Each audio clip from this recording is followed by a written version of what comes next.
Hello guys, এটা আমার first mini blog. তো চলো আজকে আমার দিদি রান্না করছে, তোমাদেরকে দেখাই। চলো তোমাদেরকে দেখাই দিদিকে।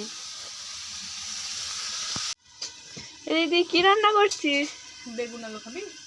না না, খাবো না। তুই তো রান্না করতে করতে ওটা খেয়ে নিচ্ছিস। গাজর আমাকে দিবি না? ভিডিও করছি। না না, করিনি। দেখছো বন্ধুরা কেমন ভাবে তাড়াচ্ছে? দেখলে তো বন্ধুরা, এইভাবে ওর কাছে সারাদিন ধরে অপমান শুনতে হয়। বিরক্তিকর লাগে, জাস্ট বিরক্তিকর।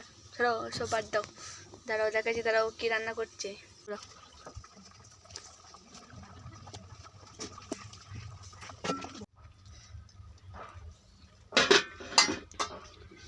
দেখো বন্ধুরা, কাকে দিয়েছে রাজার পাট, ভালো করে ঢাকা দিতে পারে না, আবার সে নাকি রান্না করবে।